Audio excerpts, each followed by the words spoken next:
She found it on an ordinary Tuesday evening, an envelope that would unravel everything she thought she knew about being invisible. Jasmine Miller's fingers moved through the bills twice, then 3 times, unable to trust what she was counting. $12,000. More money than she had ever held in her hands at once. But it wasn't the cash that made her legs give way beneath her. It was the note. Those 9 words that proved someone had been watching. Someone knew about her mother. Someone had seen what she spent months hiding from everyone around her. Jasmine hadn't told a soul at work. Not one person knew her mother was dying. Not her colleagues who saw her every morning with coffee and a smile. Not her manager who praised her work but never asked how she was holding up. And certainly not the CEO she had barely exchanged words with in 2 years. So how did this envelope find its way to her kitchen table? And who cared enough about a mid-level analyst to do something this impossible? What Jasmine didn't know was that David Creston had been paying attention for months. Not in any way she could have suspected. Not in the corporate surveillance sense, but in the deeply human way that happens when someone who has survived their own drowning recognizes the signs in another person. This is the story of what happens when power stops being distant, when someone at the top decides that seeing matters more than status, and how one anonymous act of compassion would create ripples that neither of them could have predicted. By the time you reach the end of this story, you'll understand something profound about what it means to truly see another human being, and why that visibility, that witness, can save a life. Jasmine Miller was 34 years old when everything started falling apart. From the outside, you'd never know. She looked like success, poised, professional, put together in that careful way Black women in corporate America learn to master early, the kind of composure that becomes armor. She worked as a senior data analyst at Creston Financial Group in Charlotte, North Carolina. Good salary, health insurance, the kind of stable position her mother used to pray about during Jasmine's college years. The American dream, they called it. But dreams don't prepare you for the bills that come with stage 3 breast cancer. 6 months before the envelope appeared, Lorraine Miller had received the diagnosis. Jasmine could still remember that afternoon with painful clarity. The oncologist's office, with its sterile lighting, her mother's hand gripping hers, the doctor's mouth moving, forming words like aggressive and chemotherapy and survival rates, but all Jasmine could hear was the sound of her own world cracking apart. Her father had died when she was 19. Her younger brother Marcus was barely keeping himself afloat at community college. There was no safety net, no wealthy relatives to call, no inheritance to tap into, just Jasmine, the eldest daughter, the responsible one, the one everyone leaned on without ever asking if she could bear the weight. So she did what generations of Black women before her had done. She carried it, quietly, without complaint, without letting anyone see the exhaustion that lived in her bones. The treatments were brutal. Chemotherapy that left her mother so weak she couldn't stand without help. Hospital stays that stretched through weekends. Co-pays that insurance called reasonable but felt like choosing between groceries and medication. Specialist visits that added up faster than Jasmine could calculate. She was paying for everything, every pill, every scan, every moment of hope that maybe, just maybe, her mother would survive this. Her routine became clockwork. Wake at 5:30. Drive 40 minutes to her mother's house, help Lorraine to the bathroom, make her something soft enough to swallow without nausea. Drive another hour through Charlotte traffic to reach the office by 8. Smile at Derek, her cubicle neighbor, when he made jokes by the coffee machine. Attend meetings, deliver reports, keep her head down and her performance flawless. Then back to her mother's house after work. Cook dinner. Clean up, help with medications, drive home near midnight. Sleep 4 hours. Repeat. No one at work suspected a thing. Because Jasmine had learned something essential about surviving as a Black woman in predominantly white corporate spaces. Vulnerability isn't seen as human, it's seen as weakness. And weakness makes you expendable. You get passed over for promotions, left out of important conversations, quietly managed out when times get tough. So Jasmine smiled when expected, delivered excellence on deadline, never mentioned why her eyes carried shadows or why she flinched every time her phone buzzed with a potential hospital call. Her manager, Sandra, was nice enough, complimentary about Jasmine's work ethic. But Sandra asked about metrics, not about people. She praised output without ever wondering about the cost. That's how corporate America functions. You're valued for what you produce, not for what you're surviving while producing it. And the CEO? David Creston was barely a presence in Jasmine's consciousness. She'd seen him twice in 2 years, once at the obligatory holiday party where he gave a speech about company values while she stood in the back checking her phone for updates from her mother's nurse, and once in an elevator where he'd nodded politely and said nothing.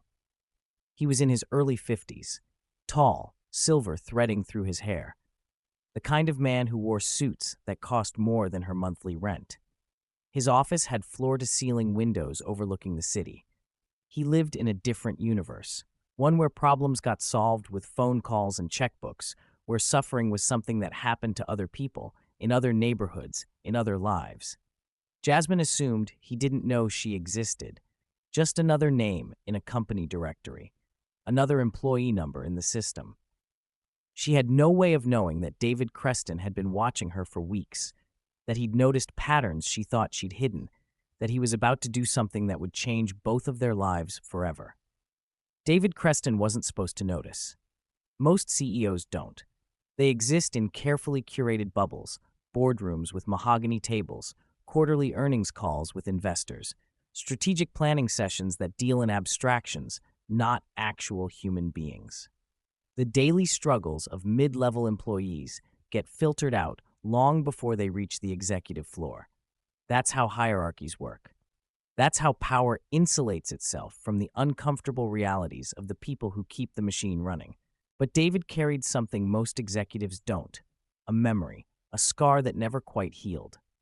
20 years earlier, before the corner office and the stock options and the reputation, David had been a junior accountant at a firm in Boston. 29 years old, newly married, drowning. His wife Sarah had just been diagnosed with lupus. The medical bills arrived faster than he could process them. He was working 70, sometimes 80-hour weeks, too exhausted to think, too proud to ask for help. His boss never asked how he was managing, never noticed the weight David carried or the fear that lived behind his professional composure. Or maybe he noticed and simply didn't care. Either way, David eventually lost their apartment. They moved in with Sarah's parents, a humiliation that tasted like failure every single morning. He watched his wife suffer because he couldn't afford better care, couldn't afford the specialists or the treatments that might have helped. Just the bare minimum that insurance grudgingly covered. That experience carved something permanent into David's understanding of power. He made a promise to himself back then. If he ever had the ability to help someone the way he'd needed help, he wouldn't look away. He wouldn't hide behind professional distance or organizational charts. He'd use whatever privilege he accumulated to actually see people, to notice when someone was struggling, to do something about it. So when David took over Creston Financial Group years later, he developed a habit that puzzled his executive team. He walked the floors, not for photo opportunities or morale-building theater, but because he wanted to observe, to pay attention, to understand the human texture of the company beyond spreadsheets and performance metrics. It was late September when he first noticed Jasmine. He was passing through the analytics department on his way to a meeting he was already mentally preparing for when something made him pause. Jasmine was sitting at her desk, staring at her phone, her shoulders tight, jaw clenched, face frozen in that particular expression of someone receiving bad news and trying not to let it show. She didn't notice him watching. A moment later, she closed her eyes, took one slow breath that looked like it hurt, then went back to typing as if nothing had happened. David kept walking, but something stayed with him, that image of her face, the way she'd forced composure back into place. The following week, he saw her again, 7:45 in the morning. The break room was empty except for Jasmine, microwaving oatmeal while the rest of the company was still fighting traffic. She looked exhausted, not the normal tired of a busy professional. The bone-deep exhaustion of someone who wasn't sleeping, who was carrying something heavy and couldn't put it down. David didn't approach her. didn't say anything, just filed the observation away and kept moving. But he started noticing patterns. Jasmine was always first in the building, always last to leave. She never took lunch breaks, just ate at her desk while working. She'd declined the company holiday party that year, skipped the team happy hours, stopped attending the optional Friday morning bagel socials that most of the department looked forward to. Then David was reviewing quarterly performance evaluations, and he saw Jasmine's. Her manager had written, "Excellent work, consistent, reliable. However, seems emotionally distant, could benefit from improved team engagement." That phrase, emotionally distant. David had seen it before. It was corporate code. The language managers used when someone was struggling, but no one wanted to acknowledge it directly. When someone was pulling away because they were drowning, and rather than asking why, the company just noted it as a personality flaw. David did something unusual. He called HR, asked them to pull Jasmine Miller's file. The HR director sounded hesitant, probably wondering if there was a problem, if someone had filed a complaint. David kept it simple, just wanted to understand her situation. What he discovered confirmed his suspicions. Jasmine had taken 0 sick days in 2 years. She'd deferred her annual raise twice, citing company budget concerns, and 6 months ago, she'd quietly changed her emergency contact from her mother to her brother. You didn't need to be a detective to read between those lines. Something was wrong at home, something serious enough that she'd changed who would be called if she collapsed at work, and she was handling it entirely alone. David sat in his office for a long time after reading that file, thinking about what to do. He could call her in, sit her down, ask directly what was happening, offer company resources, employee assistance programs, maybe adjust her workload. That would be the standard executive response, professional, appropriate, bounded by HR guidelines and legal considerations. But David knew exactly how that would feel from the receiving end. Invasive, patronizing, like being called into the principal's office, like charity wrapped in corporate concern. It would make Jasmine feel exposed, vulnerable in a way that could damage her standing in the company. People would know she was struggling. Word would get around. And in corporate environments, perception matters as much as performance. So David made a different choice. He decided to help her without her knowing, to give her what she needed while protecting her dignity, to let her believe in divine intervention or random good fortune or whatever explanation felt less humiliating than accepting help from a CEO who'd noticed her pain. David started small and strategic. He went directly to HR with a request. Approve a discretionary bonus for Jasmine Miller, $3,000. Label it as a performance incentive. Process it through normal payroll so it wouldn't raise questions or require explanation. The HR director agreed without much pushback. Bonuses weren't unusual. This one was just unusually well-timed. When Jasmine saw the deposit in her bank account 2 weeks later, she sat in her car in the parking lot for 20 minutes, staring at the number on her phone screen. $3,000. She'd been calculating how to stretch her next paycheck across her mother's medication, her own rent, and the minimum payment on a credit card she'd maxed out months ago. This bonus meant breathing room. 2 more months of her mother's prescriptions covered. Money to finally fix the brake lights on her car that she'd been ignoring. Maybe even a night where she didn't lie awake doing mental arithmetic about which bill to pay first. She almost cried right there in the parking lot.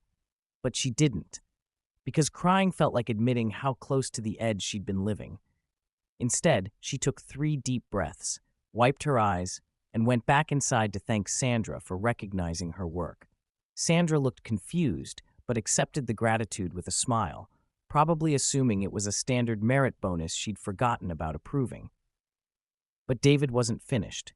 The bonus was a Band-Aid. It would help, but it wouldn't solve the fundamental problem. Jasmine's mother needed better care than she was getting at County General. David knew the difference quality treatment could make. He'd seen it with Sarah. After they finally got access to a better hospital, to specialists who had time to actually examine her, rather than rushing through appointments, her condition stabilized. It hadn't cured the lupus, but it had given her years. Quality years. Years they wouldn't have had otherwise. So David made a phone call. A friend of his, Marcus Chen, was the medical director at Crescent Medical Center, one of the best cancer treatment facilities in the state. They'd known each other for years, served on a nonprofit board together. David trusted him. The conversation was direct. David explained the situation. A woman named Lorraine Miller, currently receiving treatment at County General for stage 3 breast cancer. He wanted her transferred to Crescent Medical. Full care. Whatever insurance didn't cover, David would pay out of pocket, anonymously. Marcus was quiet for a moment. Then he asked the question David expected. "This is going to be expensive, David. We're talking 6 figures potentially, depending on how long treatment lasts. And you're doing this anonymously? Why?"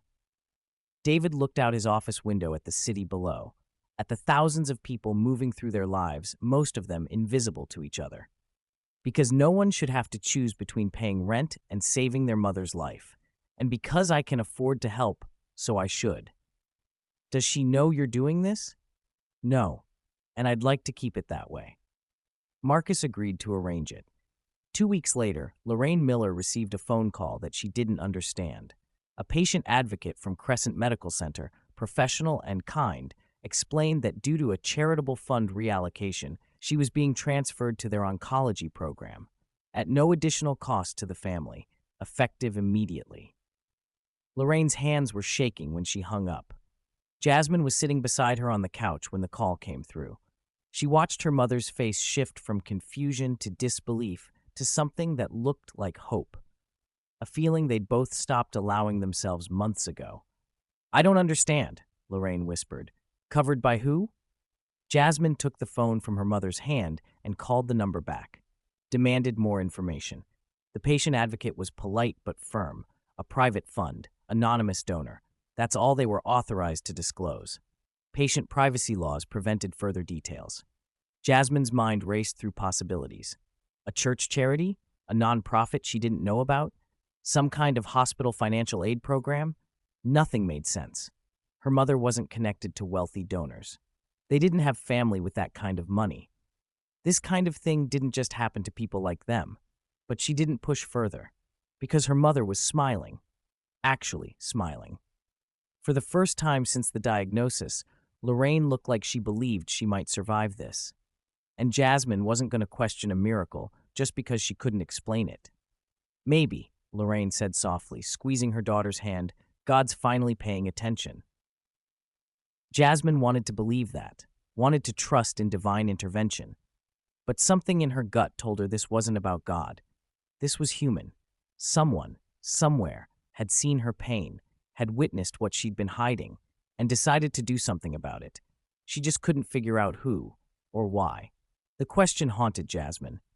It lived in the back of her mind during the day and kept her awake at night. Who helped us? She couldn't let it go.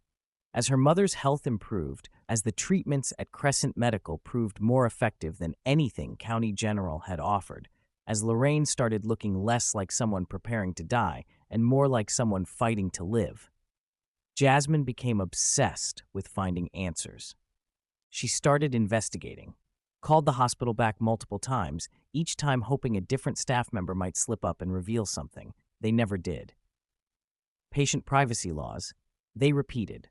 Anonymous donor, no further information available.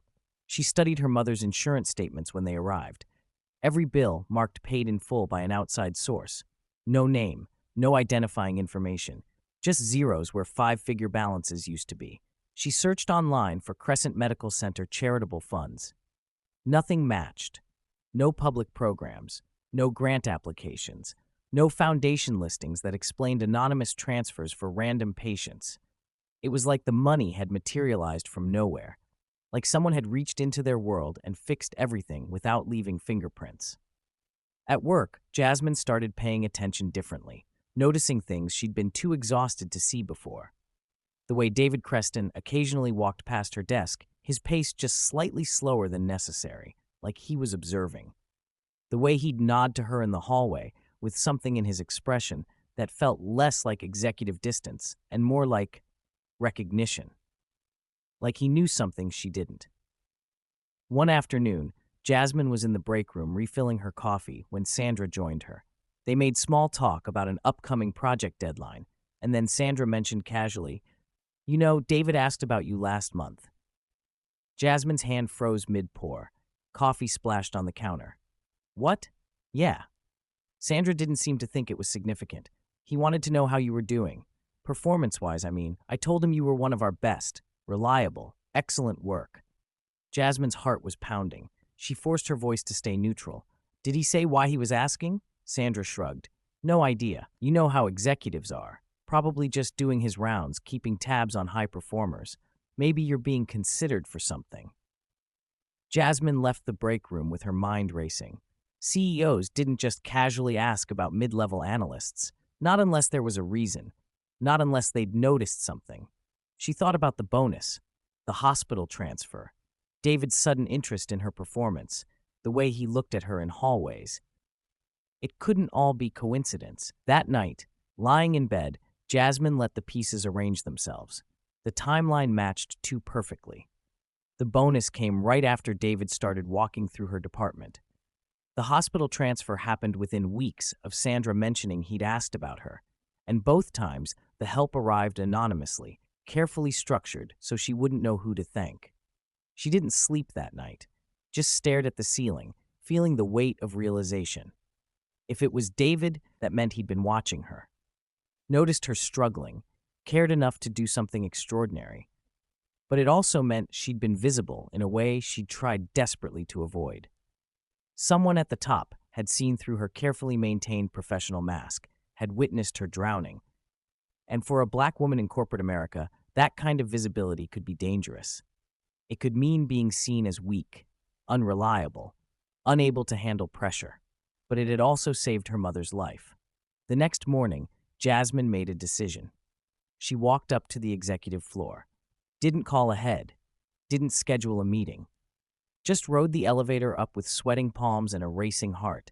Not entirely sure what she was going to say, but knowing she needed to look him in the eye. Needed to know if her instincts were right. David's assistant, a woman named Claire with perfect posture and a professional smile, looked up in surprise when Jasmine approached her desk. Can I help you? Jasmine's voice came out steadier than she felt. I need to speak with Mr. Creston. Do you have a meeting scheduled? No, but it's important. Claire's expression shifted to polite skepticism. She was probably about to suggest Jasmine go through proper channels, submit a request, wait for approval like everyone else. But before she could respond, David's office door opened, and there he was, navy suit, reading glasses perched on his nose. He looked at Jasmine and something flickered across his face. Recognition, maybe concern, possibly guilt. For just a moment, the executive mask dropped. Jasmine, he said quietly. Not Miss Miller, not the formal distance of hierarchy, just her name, spoken like he'd been expecting this. Come in. Jasmine stepped into an office that felt like it belonged in a different universe. Marble desk, leather furniture, windows that turned the city into a backdrop. Everything about the space said power, money, distance. She felt small walking into it, felt the weight of hierarchy pressing down on her shoulders. But David closed the door behind her and didn't go to his desk, didn't put that barrier between them. Instead, he pulled up a chair across from the one he gestured her toward, sat down like they were equals having a conversation, not a CEO and an employee in an interrogation. For a long moment, neither of them spoke. The silence filled the room, heavy with unasked questions. Finally, Jasmine found her voice, though it came out quieter than she intended. It was you, wasn't it? David didn't pretend to misunderstand, didn't deflect or deny. He just looked at her with tired eyes that had seen their own suffering once, and nodded. Yes. Jasmine's breath caught. Hearing it confirmed felt different than suspecting it. Why? David leaned back slightly, his hands folded in his lap. His voice was calm, measured, but there was emotion underneath. Because I saw you struggling, and I knew what that felt like. But you don't even know me. Jasmine's voice was rising despite her efforts to control it. You're the CEO. I'm just an analyst. We've barely spoken. I didn't need to know you, David said simply. I just needed to see you. And I did. Jasmine felt tears threatening. She fought them back, fought to keep her voice steady, but it cracked anyway. Do you have any idea what you did? My mother is alive because of you. I was drowning. She couldn't finish the sentence. Couldn't admit out loud how close she'd been to complete collapse. How many nights she'd sat in her car after leaving the hospital, crying so hard she couldn't drive home. How many times she'd calculate exactly what would happen if she just stopped. If she quit her job and spent her mother's final months with her instead of pretending to hold it together. David's jaw tightened. I know. How? Jasmine whispered. How did you even know something was wrong? I pay attention, David said. I saw you coming in early, staying late. I saw the weight you were carrying, even though you were trying to hide it, and I remembered what it felt like to carry that weight alone.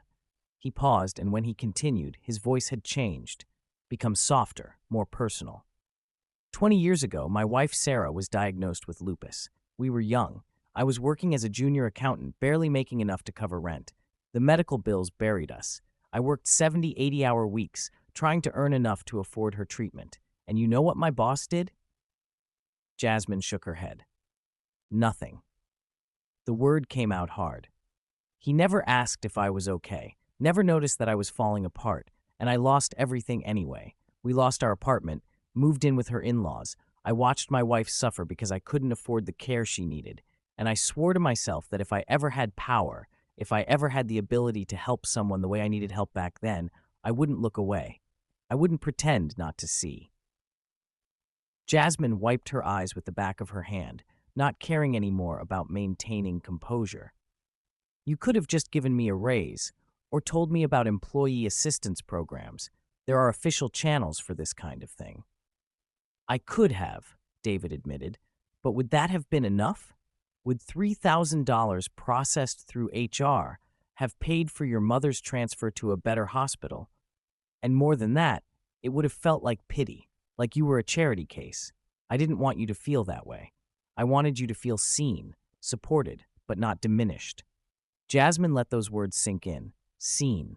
How long had it been since anyone had truly seen her?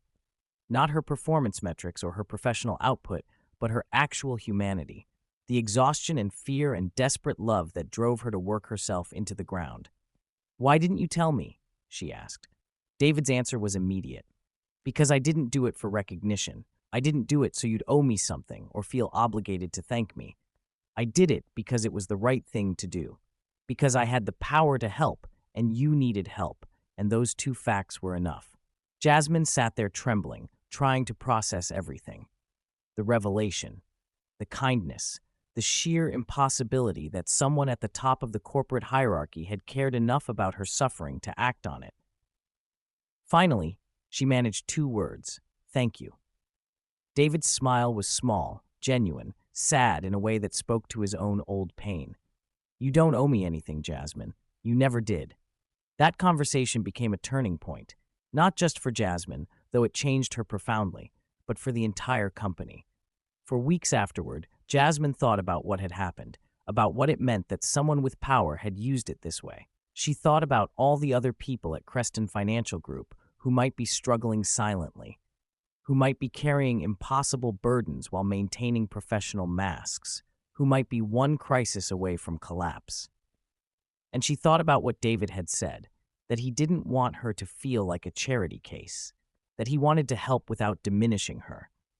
That thought kept circling back, because what David had done was extraordinary, but it was also limited. One person helping one employee. What if it could be bigger? What if the company itself could be structured to see people the way David had seen her? Jasmine went back to her desk after that meeting and drafted an email. She sent it to HR, carefully worded, professional, but passionate. She proposed creating an employee hardship fund, a voluntary confidential program where employees could contribute if they wanted, and where anyone facing medical crises, housing emergencies, or family catastrophes could apply for help. Anonymous, dignified, structured so that asking for help didn't feel like failure. HR brought the proposal to David within days. He read it in his office, alone, and felt something tighten in his chest. This was what he'd hoped for. Not that Jasmine would thank him, but that she'd take what happened and transform it into something larger, something systematic.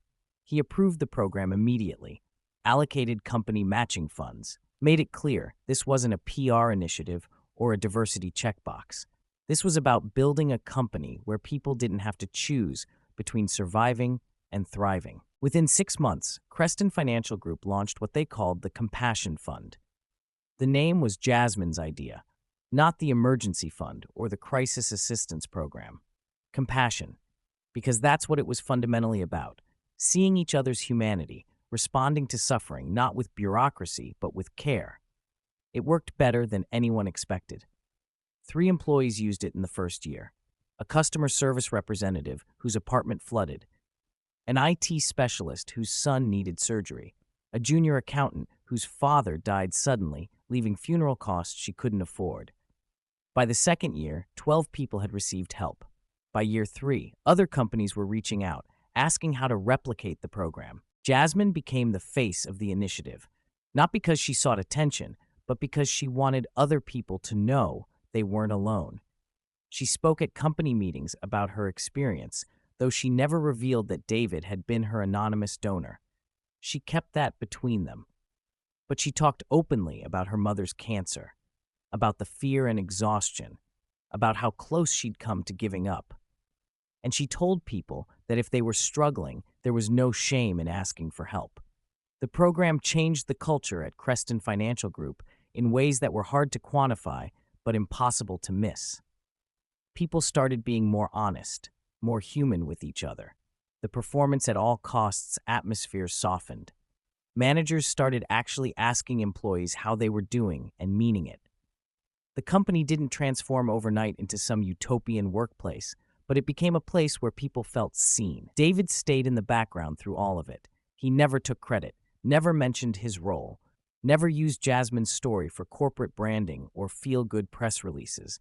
He just watched as the ripple effects spread, as one act of anonymous compassion evolved into a system that would help hundreds of people over the years. But Jasmine never forgot. Every year, on the anniversary of the day she found that envelope, she'd write a note, simple, handwritten, no signature needed. Just a single sentence, "Thank you for seeing me." She'd leave it on David's desk early in the morning before anyone else arrived. And every year, David would find it, rate it, smile, that small, sad smile of someone who understood both suffering and the responsibility of power, and tuck it into his drawer alongside all the others. This story isn't really about money. It's not even primarily about cancer or corporate culture or racial dynamics in the workplace, though all of those threads run through it. This story is about something more fundamental, about what happens when power chooses to notice suffering instead of looking away, when privilege becomes a bridge instead of a wall, when someone at the top remembers what it felt like to be at the bottom and decides that memory matters more than maintaining distance. Jasmine's story could have ended a dozen different ways, most of them tragic. She could have burned out, could have quit her job to care for her mother full-time and lost the health insurance that kept them both afloat. Could have stayed but collapsed under the weight of everything she was carrying. Could have lost her mother despite all her desperate efforts. These aren't hypothetical scenarios. They're the reality for millions of people, particularly Black women, who carry impossible burdens while navigating systems designed to value their productivity but not their humanity. But David saw her, and that visibility, that witness, changed everything. Not because he was special or uniquely compassionate, but because he had power and chose to use it in the service of someone else's survival. He noticed when Jasmine was struggling. He remembered his own struggle, and he decided that those two facts obligated him to act. There's something profound in that decision, because most people with power don't notice, or if they notice, they don't act, or if they act, they do it in ways that maintain hierarchy while offering help. They create systems and processes and official channels that protect the organization from liability more than they protect people from suffering.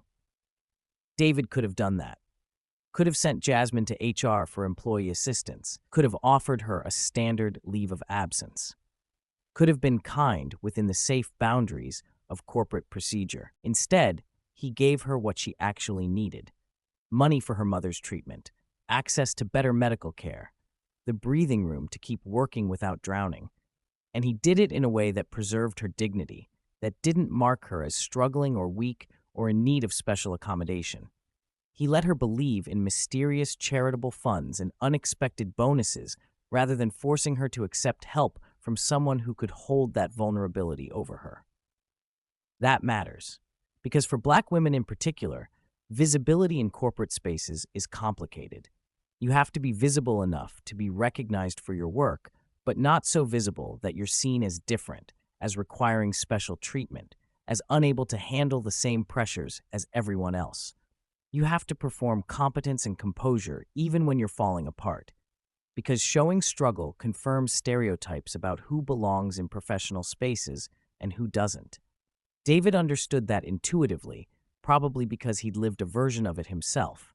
So he helped Jasmine without exposing her. Let her maintain the professional armor she needed while giving her the support that armor was hiding. And then something even more remarkable happened. Jasmine took that private act of compassion and made it public, made it systemic, transformed her own rescue into a structure that could catch other people. She didn't just accept help and move on. She insisted that what happened to her should be possible for anyone. That suffering shouldn't require proximity to power or lucky timing or a CEO who happened to remember his own struggles. She built a program that institutionalized compassion instead of leaving it to individual grace. That's the real transformation. Not that David helped Jasmine, though that mattered immensely, but that Jasmine used that help to change the system. She took an act of individual kindness and asked, what if this wasn't rare? What if it was normal?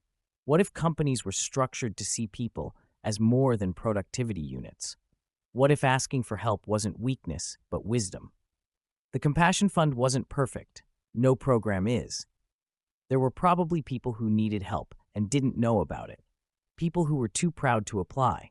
People whose crises fell outside the program's scope. But it represented something crucial, a recognition that corporations don't have to be soulless machines optimizing for shareholder value at the expense of human dignity. That profitability and compassion aren't mutually exclusive. That seeing your employees as whole people instead of resources actually makes companies stronger, not weaker. Because here's what most corporate leadership doesn't understand. When you create space for people to be human, when you acknowledge that everyone carries struggles you can't see, when you build systems that catch people before they fall apart completely, you don't lose productivity. You gain loyalty, trust, creativity. People work harder for organizations that see them as people. They stay longer. They go beyond minimum requirements because they feel their humanity is respected. Jasmine became one of Creston Financial Group's most valuable employees in the years after her mother's treatment. Not because she owed David anything or felt obligated to prove herself, but because she worked in an environment where she no longer had to hide, where she could be excellent at her job and also human, where struggling didn't disqualify you from succeeding. That freedom unlocked something in her, made her better at what she did because she wasn't spending half her energy maintaining a facade. And other employees noticed, saw that it was possible to be vulnerable without being punished, saw that the company could hold both high standards and genuine care. That shifted something fundamental about how people showed up. They brought more of themselves to work, were more creative, more collaborative, more willing to take risks because they trusted the safety net beneath them. Jasmine's mother, Lorraine, lived 8 more years after that phone call from Crescent Medical Center. 8 years that shouldn't have been possible given her diagnosis and the care she'd been receiving before. She saw Jasmine promoted to Director of Analytics, watched her son Marcus graduate from community college and then transfer to a 4-year university on a scholarship. She was there when Jasmine met someone, fell in love, got married in a small ceremony where Lorraine wore a purple dress and cried through the entire exchange of vows. And she held her first grandchild, a daughter Jasmine named Hope, when she was 68 years old, and the cancer had finally returned in a way that even Crescent Medical couldn't stop. Lorraine died on a Sunday morning in spring with her children beside her. Peaceful, pain-managed, surrounded by the family she'd fought so hard to stay alive for. At the funeral, Jasmine stood at the pulpit and talked about her mother's strength, her grace, her unwavering faith. But she also talked about something else, about how her mother's final years had been a gift that almost didn't happen. about how sometimes survival requires more than personal strength. Sometimes it requires someone else's compassion, someone else's willingness to see suffering and decide that looking away isn't acceptable. She didn't name David, kept that confidence even in grief. But David was there, sitting in the back of the church, and he understood what she was saying. Understood that those 8 years, those moments Lorraine got to witness, existed because he'd made a phone call and written a check and decided that his power obligated him to help. After the funeral, at the reception, Jasmine found David standing alone by a window. She walked over, stood beside him for a moment without speaking. Then she said quietly, "She knew, you know. Eventually, I told her about what you did. She wanted me to thank you properly, but I told her you wouldn't want that. So instead, she prayed for you. Every night for 8 years. Prayed that you'd be blessed the way you blessed us." David's eyes filled with tears he didn't try to hide. "I didn't do it for prayers." "I know," Jasmine said, "but you got them anyway. She told me once that God works through people. That miracles aren't magic. They're humans choosing kindness when they could choose indifference. She said you were her miracle, the human kind, the best kind." David didn't trust his voice to respond, just nodded. Jasmine squeezed his arm once and walked away to greet other mourners. But that moment stayed with him, the idea that Lorraine had spent her final years praying for him. That his anonymous act of compassion had created a connection that transcended the boundaries of corporate hierarchy and social distance. That he'd given her time and she'd given him her prayers, and somehow that exchange felt sacred in a way nothing else in his professional life ever had. The Compassion Fund continued long after Jasmine and David both left Creston Financial Group. It became embedded in the company's identity. New CEOs maintained it not because they personally remembered why it started, but because it had become part of what the company stood for. Other organizations copied the model. By 2024, 15 years after that first envelope appeared on Jasmine's kitchen table, there were similar programs at companies across the country. Some worked better than others. Some became bureaucratic and lost the spirit of the original idea. But the seed that Jasmine planted, that grew from David's initial act of seeing her, kept spreading. Jasmine eventually left corporate life entirely, took the expertise she'd built in data analysis and used it to consult for nonprofit organizations, helping them understand their impact and optimize their programs. She focused particularly on organizations serving Black communities, places where people needed advocates who understood both the numbers and the humanity behind them. She thought often about that conversation with David in his office, about how he'd talked about seeing people rather than metrics. She tried to bring that philosophy into every organization she worked with, to remind them that behind every data point was a person. Behind every statistic was someone's mother or child or sibling. David retired from Creston Financial Group when he turned 65, handed over the CEO position to someone younger, someone he'd mentored carefully and who understood that compassion wasn't separate from leadership, but essential to it. In his retirement, David focused on the nonprofit work he'd always meant to do but never had time for. He joined the board of Crescent Medical Center, helped them expand their charitable care programs.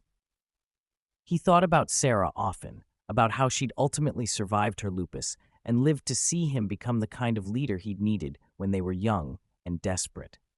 She died 5 years before Lorraine, peacefully in her sleep after a full life.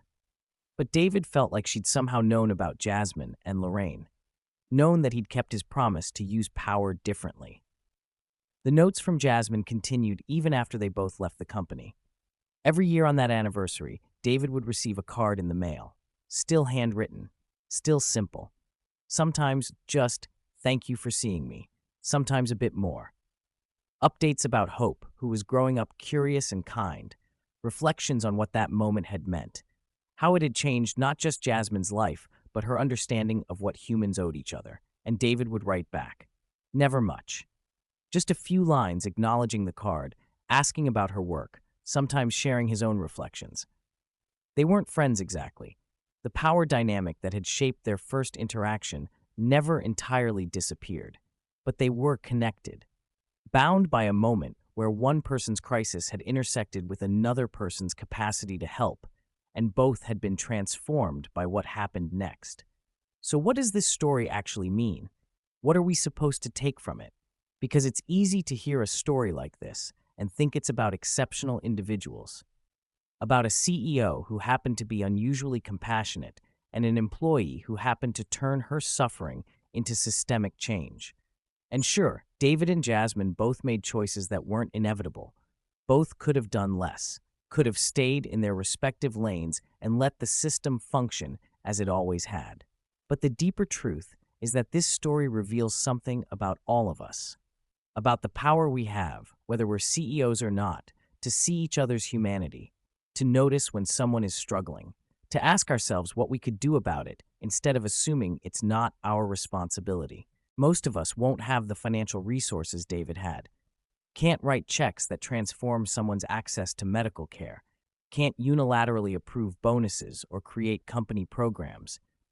But we all have some form of power, some capacity to help. Maybe it's emotional support. Maybe it's sharing resources or information. Maybe it's just bearing witness to someone's struggle and letting them know they're not invisible. And maybe more importantly, we all have the power to build systems that catch people before they fall, to advocate for policies and programs and cultural shifts that acknowledge human beings carry invisible burdens, to push back against environments that demand performance without caring about the cost, to insist that vulnerability isn't weakness and asking for help isn't failure. Because here's what Jasmine's story really teaches us. She was drowning in plain sight, surrounded by colleagues and managers and executives, and almost all of them missed it. Not because they were cruel, but because they weren't looking. Because they'd accepted the corporate mythology that personal struggles stay home and professional competence is all that matters. Because they'd internalized the idea that noticing someone's pain means getting involved in messy situations that aren't their problem. David was different only because he decided to look, to pay attention, to remember his own drowning and recognize the signs in someone else. That's not superhuman. That's just human. That's choosing to see instead of averting your eyes. And the ripple effects of that choice, they're still spreading. Every person who received help from the Compassion Fund, every company that copied the model, every employee at Creston Financial Group who learned that their workplace could hold both excellence and empathy. Every one of those outcomes traces back to a moment where David saw Jasmine's exhaustion and decided it mattered. So the question this story leaves us with isn't really about David or Jasmine. It's about us, about who we're not seeing, about whose struggles we're walking past, because noticing would be uncomfortable or complicated or would require us to do something we're not sure how to do. If you like this story, please subscribe and share it with someone who needs to hear it right now. Someone who's struggling, someone who feels invisible, someone who needs to be reminded that their burden matters and their humanity is worth protecting. Who in your life are you not seeing? Not really seeing? The coworker who's always first in and last out, the friend who's been canceling plans, the family member who says they're fine but whose eyes tell a different story. What would happen if you stopped accepting those surface-level assurances and actually asked, actually offered help in whatever form you're capable of giving? Because visibility is a choice. Compassion is a choice. Justice, in its most personal and immediate form, is the choice to see someone's pain and decide that your comfort matters less than their survival.